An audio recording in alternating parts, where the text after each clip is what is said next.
Ukraine's President Volodymyr Zelenskiy has marked the first anniversary of Russia's invasion of his country with a somber message of defiance to his people. He paid tribute to the thousands killed so far, including soldiers.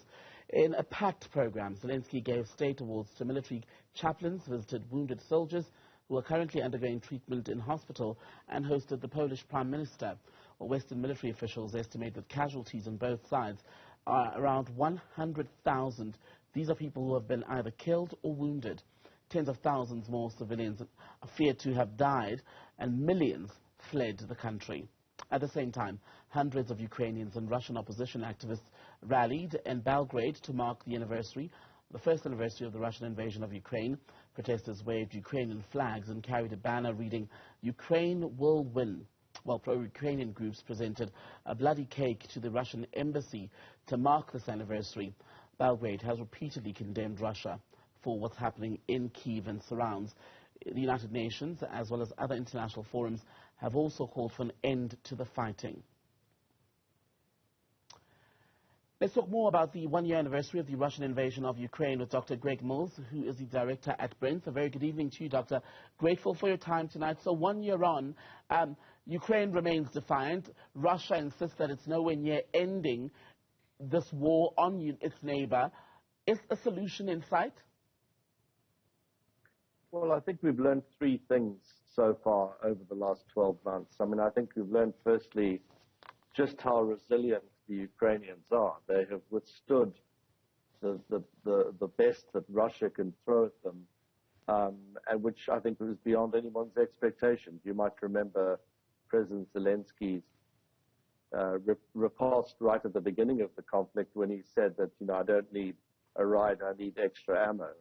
And I think that's continued for the last 12 months. I think the second thing that we know for certain out of the last 12 months is just how much the international community, the vast majority, you saw this in the UN vote just in the last 24 hours, just how much the international community is behind Ukraine. Yes, there are a few fence sitters, and they include South Africa among them.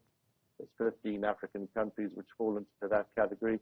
But the vast majority actually are lending their moral, diplomatic, or economic, and indeed in many cases military support to the Ukrainians. And I think thirdly, we've also seen just how hollowed out Russia is. Despite having the so-called numerical and statistical advantage in terms of military might, they have been really a pathetic shadow of their Cold War imagined power. And I think that all these three factors are going to play into how a peace comes about. It's clear now to the Ukrainians that a peace won't happen while Russia remains on their territory. So they're going to have to negotiate from a position of strength. Of course, the Russians want to negotiate from where they are right at this moment. But I don't believe that President Zelensky is going to be able to trade land for peace, not if he wants to remain in power in Ukraine. So it's going to be a long fought-out military affair with a peace to conclude it, rather than a peace, in a sense, coming before there's some sort of military stalemate that sets in. I believe that the Ukrainians still believe that they can have a military victory on the battlefield. And you mentioned South Africa. South Africa has repeatedly said that, well, it's abstained from votes at United Nations meetings condemning Russia because they felt that would be counterproductive. What needs to happen is to encourage both Kyiv and Moscow to sit around a table and, through peaceful dialogue, come to a resolution to end this bloodshed. As things stand, who would even facilitate such a dialogue when you consider that America, Europe, and even the other global players worldwide have basically chosen a side? Well, it's very hard to facilitate a dialogue with someone that's invaded your territory. I mean, you can hardly imagine South Africa doing the same. Let's say if, Namibia invaded South Africa or Zimbabwe did, we wouldn't be able to sue for peace in those circumstances. And we're essentially asking the Ukrainians to do something which we wouldn't be prepared to accept. And we do this not because we're neutral, but because, in fact, and I think this has been shown very clearly over the last several months, that we are more in support of Russia than we are of Ukraine. We are more supportive of the might is right thesis of international relations than we are of sovereignty and of international law. And South Africa has consistently not just refused to take a side in the United Nations on this, in spite of this international law. But now, of course, we're having naval exercises with the Russians. I don't think that's a position of neutrality. I think that's a position of alignment with Russia. And how significant would you say the voice of South Africa and the actions of South Africa are in all of this? Does it even matter what this country does when you consider the bigger global picture about what's happening and the countries already involved? Well, I think it does matter. It matters enormously to South Africans. It matters enormously to South Africans in terms of what our country stands for and the values that propelled South Africa to this position in international affairs back in 1994. We are undermining those values. We are undermining ourselves, and you see this in terms of the now review that's going to happen in the U.S. Congress about the United States' relationship with South Africa. In spite of what the Biden administration might say, Congress has an opinion on this.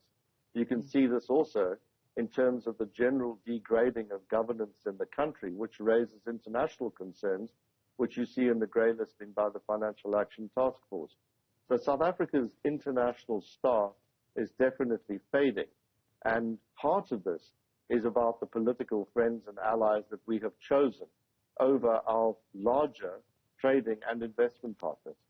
And you have been to visit Ukraine during the course of this war, this invasion by the Russians, and one of the worst chapters has been the massacre of people in Bucha, for example, where mass graves were found after the retreat by Russian soldiers, right? There was a call back then for even a war crimes investigation. Having been to Ukraine and seen some of what's happened, do you think justice will ever come for those people? And what were your observations on your visit? Well, I've been there to the region 6 times now since the war broke out. The last time in the company of Archbishop Thabo Mafobha. And we visited, and I have visited on prior occasions, these war crime sites in Bucha, the site of much fighting around Irpin and Hostomel and elsewhere, and indeed toured the hospitals like President Zelensky was today, and saw the wounded veterans for myself and interviewed them, and also those who've lost people and who are putting up pictures of their loved ones who've been killed in this conflict. It's a tremendously devastating conflict for the Ukrainians, not just in infrastructural terms, but in terms of the inner stuffings of their society. But there's a flip side to this, which is that they have, of course, built a sense of national identity and of national purpose, which has probably never been stronger before. And they've had these sort of 10-year periods, the original independence in the early 1990s, then the Orange Revolution 14 years later in 2004, which propelled an anti-Russian candidate into the presidency. Then 10 years after that, the Euromaidan Square protests, and now again, almost 10 years later, this war.